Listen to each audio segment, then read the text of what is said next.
It is the penultimate weekend of the 2022 college football regular season, and this is a week that I often dread because there isn't that many good matchups.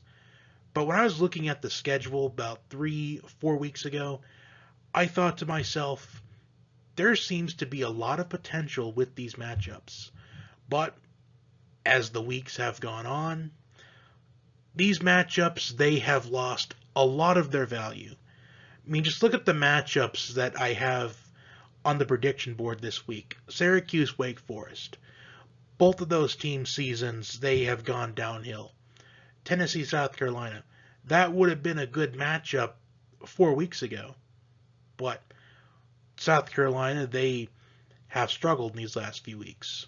I mean, we have Bedlam this week, Oklahoma State and Oklahoma. Georgia and Kentucky. Kentucky lost to Vanderbilt last week. Illinois, Michigan. About 2 weeks ago, that looked like one of the bigger games of the year. Utah, Oregon. That was going to be a spectacle. It still might, but Oregon lost last week, and UCLA lost last week as well. And that ruined a lot of the hype between USC and UCLA. And that is where game day would have gone to if UCLA would have won. But I am going to think positive here because it is college football in November, and anything can happen, as there are teams with nothing to lose but a lot to gain. But before we get to the Week 12 college football predictions, I have a brand new top 10 ranking, so let's go over it now. Now, I'm going to just go through this quickly here because there's no major changes. The top 5 stays the same as it was in the last ranking. Georgia number 1, Ohio State number 2, TCU number 3, Michigan number 4, and Tennessee at number 5. LSU moves up to number 6, Alabama moves up to number 7, Clemson moves up to number 8, USC at number 9, and rounding out the top 10, Utah. So now that my ranking is out of the way, let's get right into the Week 12 college football predictions. Kicking things off with Syracuse and Wake Forest, and both of these teams have seen their seasons gone downhill in the last month. Syracuse is on a 4-game losing streak after starting the year 6-0. Wake Forest is on a 3-game losing streak. And I want to go through the losing streaks right here because I don't know who you can rely on in this matchup. Now, Syracuse has 4 straight losses. Clemson, Notre Dame, Pittsburgh, Florida State. Wake Forest, 3 consecutive losses. Louisville, NC State, North Carolina. Now, what sticks out to me about these losing streaks, Syracuse's losing streak is against the more respectable teams. Wake Forest, you can argue that they should have won at least 2 of these 3 games. Now for Louisville, Malik Cunningham was back at quarterback. NC State, you definitely can be on their case that they probably should have won that game against a backup quarterback when Sam Hartman was a top 10 passer last year. North Carolina, you can't really knock them too much for that. That was a hard-fought game that Wake Forest, unfortunately, came out on the losing end. And the Tar Heels, they're having a very quiet 9-1 season. A 9-1 season that not many people are talking about. Now, with Syracuse losing to Clemson, that was a game where they were dominating the first 3 quarters of the game. Their defense was forcing turnovers, but their offense couldn't cash in on those turnovers. Clemson's defense carried Clemson that day. And I remember saying weeks ago, when I was predicting Syracuse and Notre Dame, it's going to be interesting to see how the rest of the Syracuse season goes because I feel like it's going to be a season breaker for them. And so far, it has proven my point that this was a season breaker for Syracuse. And I do think that it continues. I think that in the battle between 2 teams that are desperate for a win, I'm going with Wake Forest. But I am excited for this game because there is a nice crop of NFL talent in this game. running back Sean Tucker for Syracuse, Sam Hartman for Wake Forest, who I felt like had potential of being a Heisman dark horse, but unfortunately had to miss the beginning of the season due to a non-related football injury, and receiver A.T. Perry. So I'm interested to see this crop of NFL talent in this game, but I'm going to go with Wake Forest in this matchup. Syracuse, I just definitely still believe that the loss to Clemson, definite season breaker for them. Tennessee and South Carolina, if there was a team that perfectly fit the mold of college football in November, a team that has absolutely nothing to lose but a lot to gain, it's South Carolina. Their last 2 games of the year are against Tennessee and Clemson. 2 big-time opponents. Now, South Carolina, they have 6 wins already. They are eligible for a bowl game. But these last 2 games of the year is a big opportunity for Shane Beamer and South Carolina to have a bright future with this program. Because recruits are going to be watching. And if you can play competitive against Tennessee and Clemson in these final 2 games, if you can pull off the monumental upset against one of these teams, recruits are going to see that. And they're going to want to be a part of the big moments in this program. If they pull out the monumental upset against Tennessee, ending their college football playoff hopes, they're going to see that. They're going to see the fans storming the field after ending Tennessee's playoff hopes. Now, does South Carolina have a chance to win this game? Well, of course. It's college football in November. It's college football in general. We've seen crazier things in college football just this season. But Tennessee is just too good. First in total offense and first in scoring offense. And there's only 3 teams in my mind that could beat Tennessee. And one of them already has. But that's another topic for another day. South Carolina is 78th in total defense, and they're 92nd in total offense. South Carolina, they don't have the intangibles to pull off this upset. But this is going to be South Carolina's national championship game, as they have nothing to lose. They can gain a lot. They can play spoiler. But Tennessee, I think, wins this by a healthy margin. In fact, I would be shocked if South Carolina covered the spread, whatever that happens to be. But you do got to give credit to South Carolina, though. They do have 6 wins on the year, eligible for a bowl game, which that is quite an accomplishment in a conference like the SEC. Up next, we have Bedlam, Oklahoma State, and Oklahoma. And when I was looking at the Week 12 schedule in the offseason, I had this game circled because I thought this would be the game that College Game Day would go to this week. But both of these teams have been disappointing this season, especially Oklahoma. In the first year in the Brent Venables era in Norman, the Sooners currently sit at 4-6, in danger of missing a bowl game. And this is a rivalry game, so they always say that you can throw out the records and the stats and the numbers, but I'm not going to. And I'm not going to for a reason. This should be a barn burner because both of these defenses can't stop people from scoring. Oklahoma State, 100th in scoring defense. Oklahoma, 94th in scoring defense.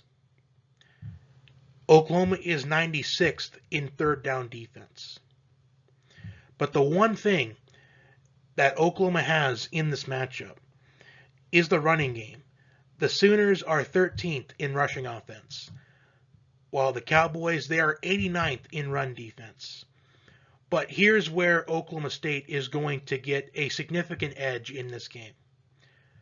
They're ninth in third down defense. While I just mentioned Oklahoma is 96th in third down defense. Oklahoma State is one of the most disciplined teams in college football, as they are the second least penalized team in the FBS. And at least Oklahoma State, they have at least shown potential they can beat strong competition. Oklahoma, not so much. Oklahoma State, they are just fairly inconsistent. One week, they beat Texas. And then another week, they get shut out by Kansas State. And then another week, they get blown out by Kansas. But I am going to pick Oklahoma State in this game. I just feel like with their discipline and their good third down defense, it's going to be a big difference in the game.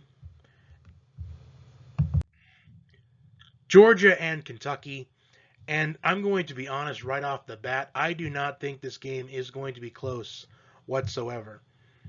As much as you could see some things on paper that gives Kentucky maybe a chance to at least stay in it for some time, I just don't think that's possible. And what I mean by things on paper, Kentucky is 17th in total defense, and they are 10th in time of possession. But Will Levis has been sacked 14 times in the last 3 games. And Georgia's defense, while it is not as dominant as the national championship defense from last year, it's still a very dominant defense. Second in scoring defense, only giving up an average of 11.6 points per game. 6th in total defense. And they shut down the top scoring offense in college football just a couple of weeks ago. And let's talk about Georgia's offense, as they really don't get talked about as much. Brock Bowers is a mismatch for anyone. They're averaging over 40.5 points per game, which is 6th in the FBS. And they are 5th in time of possession. So I would not be surprised if Kentucky got shut out in this game. But I think Kentucky gets at least one touchdown, but it's going to be in the neighborhood of probably 45-7. I just don't think Kentucky is going to have much of a chance in this game, maybe not even a chance at all. I think Georgia just comes out like we usually see them, dominant, and they never look back. Illinois and Michigan. 3 weeks ago, it looked like Illinois was going to be cruising with ease to the Big Ten West title. But the Illini have dropped 2 consecutive games to Michigan State and Purdue. And to make matters worse, their star running back, Chase Brown, the leading rusher in the FBS, suffered a leg injury against Purdue. And now they go on the road to the Big House to take on, statistically, the best defense in college football, as Michigan is first in total defense, only allowing an average of 232.8 yards per game, the best scoring defense in college football, only giving up an average of 11.2 points per game, and they are 3rd in time of possession, and a big reason for that is they run the football, and they run the football well, led by Heisman hopeful Blake Corum, who is 3rd in the FBS with 1,349 rushing yards this season, only behind Chase Brown and Dwayne McBride for UAB. And this Michigan offense is averaging 41.5 points per game, which is 4th in the FBS. And the big question for this game, can Illinois' defense keep them in this game? As Illinois, they may be facing the team that is first in total defense, but Illinois is 2nd, only giving up an average of 246.9 yards per game. 3rd in scoring defense, only giving up an average of 12.5 points per game. And they are 6th in time of possession. But the big reason for that was because they were feeding Chase Brown each and every single game. And with Chase Brown out of the picture, I don't see how Illinois can pull off this upset. Plus, Illinois is on a 2-game losing streak right now. Their confidence is absolutely shattered. And Michigan, they do face Ohio State next week, so is it possible they're looking ahead to that showdown with the Buckeyes next week? I mean, Michigan may get out to a slow start at the very least, but I expect Michigan to win this game at the bare minimum by at least 14 points, maybe even more than that. But I am picking the Wolverines to absolutely blow out the Illini.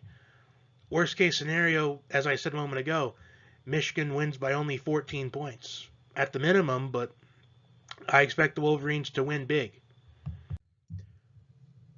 Utah and Oregon. Oregon saw their college football playoff hopes come to an end last week after suffering a heartbreaking loss to Washington. So there are no college football playoff implications on the line in this matchup, but as a good consolation for both these teams, Pasadena is still on the table, and it would be a good story if either of these teams won the Rose Bowl. Now, a matchup I'm looking forward to in this game, the battle at the line of scrimmage.